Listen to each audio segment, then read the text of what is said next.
நம்ம தொடர்ந்து எஸ்ஐஆர் பற்றியான அப்டேட் தகவல்களை பார்த்துட்டு இருக்கோம். இன்னைக்கு அந்த முக்கியமான சில அப்டேட்டுகளை பார்க்கலாம். அதில் நம்மளுடைய நிறைய சந்தேகங்களுக்கு அவங்க பதில் சொல்லியிருக்காங்க.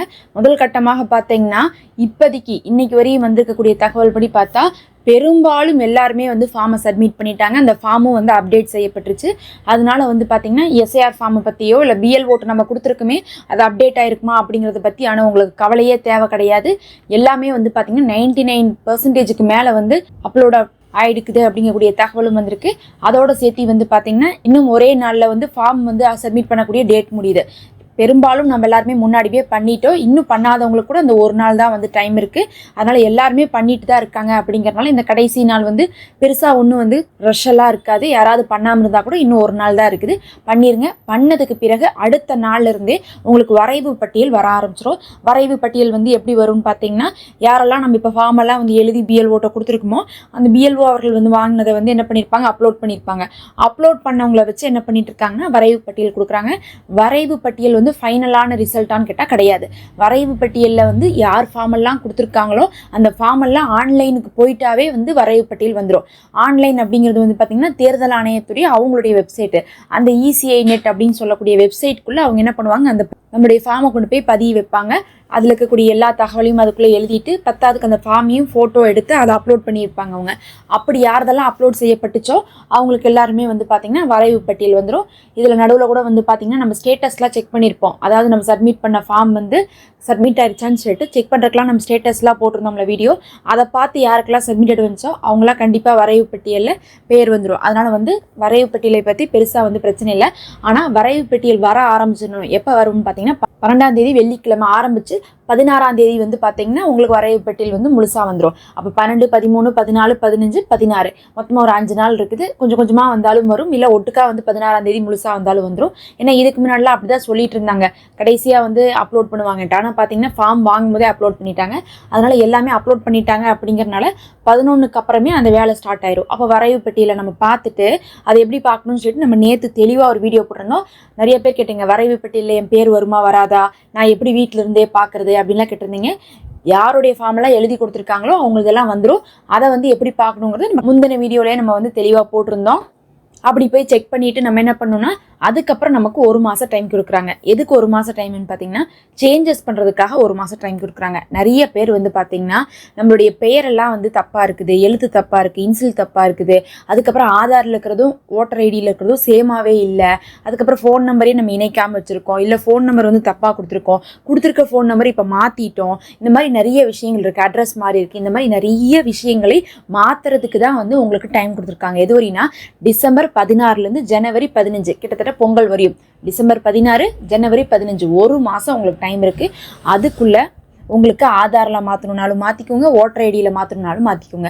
ஏன் நம்ம இந்த இடத்துல ஆதாரை சொல்கிறோம்னு சொல்லிட்டு பார்த்தீங்கன்னா, இந்த ஆன்லைனில் போகக்கூடிய எல்லா விஷயமும் ஆதாரோடு மேட்ச் பண்ணி தான் ஓட்டர் ஐடி இருக்கணும் அப்படின்னு சொல்லியிருக்காங்க. அதனால நீங்கள் ஆதாரில் மாற்றாமல் வச்சிங்கன்னா ஆதாரில் இருக்கிற அதே மிஸ்டேக் இங்கே வந்துடும், ஓட்டர் ஐடியிலையும் வந்துடும். அதனால் ஆதார்லேயும் மாற்றிக்கோங்க, ஓட்டர் ஐடியிலையும் மாற்றிக்கோங்க. இதுக்கு செலவு இருக்கான்னு கேட்டால் எந்த செலவும் இல்லை.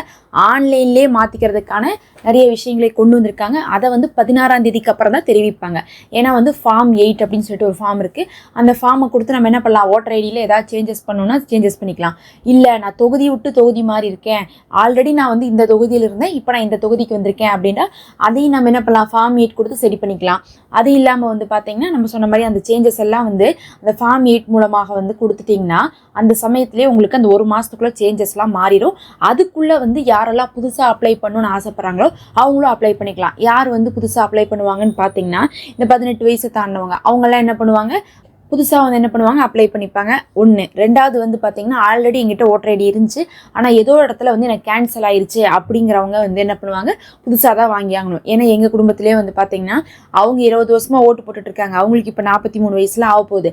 அவங்க 2002 எஸ்ஐஆர்லேயே பார்த்தீங்கன்னா லிஸ்ட்டில் பேர் வந்திருக்கக்கூடியவங்களாக தான் இருந்தாங்க. ஆனால் அதுக்கப்புறம் வந்து அவங்களுடைய ஓட்டர் ஐடி எங்கேயோ வந்து எக்ஸ்பைரி ஆயிடுச்சு. அதனால வந்து பார்த்தீங்கன்னா அவங்களுக்கு இந்த தடவை ஃபார்மே வரல. அப்போ வந்து அவர் 2002 இருந்திருக்காங்க, அவங்கள்ட்ட ஓட்டர் ஐடி இருக்குது. ஆனால் வந்து பார்த்தீங்கன்னா ஓட்டர் ஐடி ஏதோ ஒரு இடத்துல வந்து கட் ஆயிடுச்சு. இப்போ வந்து ஃபார்மே வராதனால ஃபார்மும் வந்து நம்ம ஃபில் பண்ண முடியாது. ஏன் ஃபில் பண்ண முடியாதுன்னா ஆன்லைனில் போய் பார்த்தா உங்களுடைய பேர் இல்லை அப்படின்னு சொல்லிட்டு வருது.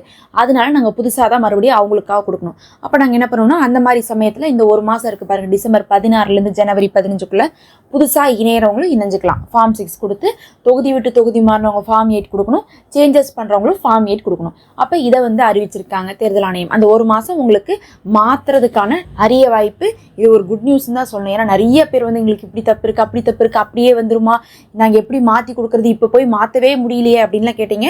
அந்த மாற்றுற டைமே அந்த ஒரு மாதம் தான். அதுக்கப்புறம் அந்த ஒரு மாதம் முடிஞ்சதுக்கப்புறம் ஜனவரி 15 அப்புறம் தான் என்ன பண்ணுறாங்கன்னா ஆவணங்கள் வாங்குறாங்க. ஆவணங்கள் யார்கிட்ட வாங்குவோம் அப்படின்னு சொல்லிட்டு அப்போ ஒரு என்ன பண்ணுறாங்க, ஒரு மாதிரி லிஸ்ட்டு கொடுக்குறாங்க. அப்படி இல்லாட்டினா பிஎல்ஓவே நம்மளை வந்து கான்டாக்ட் பண்ணுவாங்க. இப்போ நம்ம பிஎல்ஓட்ட கொண்டு போய் ஃபார்ம் கொடுத்தோம்ல, அப்போ வந்து நம்ம இஆர்ஓட்ட கொண்டு போய் ஆவணங்கள் கொடுப்போம். இப்போ பிஎல்ஓ மாதிரி அப்போ இஆர்ஓ இருப்பார்.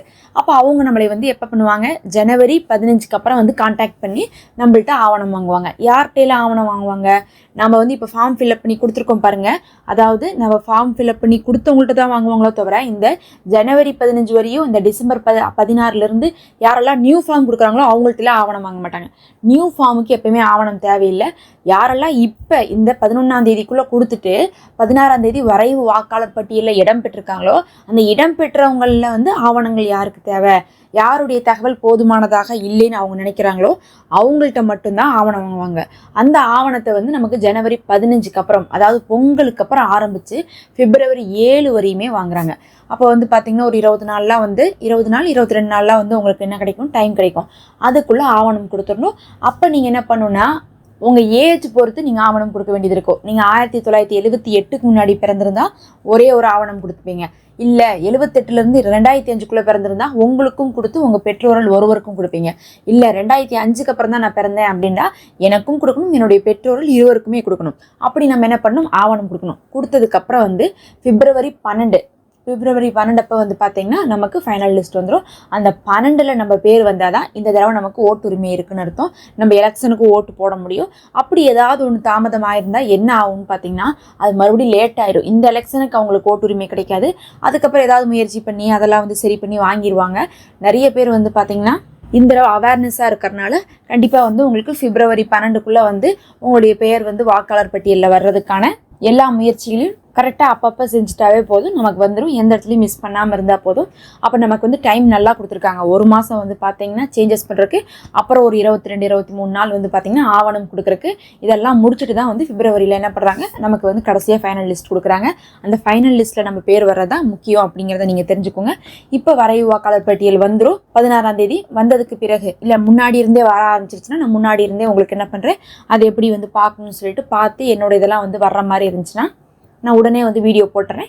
நீங்களும் பார்த்துட்டு அதை தொடர்ச்சியாக ஃபாலோ பண்ணிகிட்டே இருங்க. நாம் அதை தொடர்ச்சியாக கொடுத்துட்ருக்கோம். மறக்காமல் சப்ஸ்கிரைப் பண்ணிக்கோங்க. நம்ம போடுற வீடியோலாம் பயனுள்ளதாக இருந்தால் கண்டிப்பாக சேனலில் இருக்கக்கூடிய மெம்பர்ஷிப்புக்கு ஜாயின் பண்ணிக்கோங்க. அதை ஜாயின் பட்டனை கிளிக் பண்ணி அது எங்களுக்கு ரொம்பவே ஹெல்ப்ஃபுல்லாக இருக்கும். Thank you so much.